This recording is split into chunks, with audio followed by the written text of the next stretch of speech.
Mira, mira, mira qué chula. ¡Ole!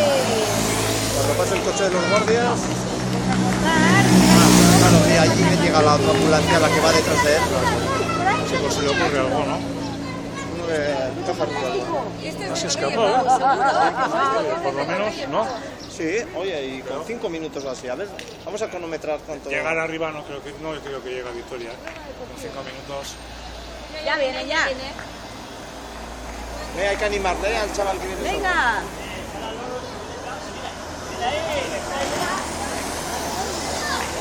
Se va a meter de allá, ¿eh? A ver, al hueco. No te he cambiado ahí.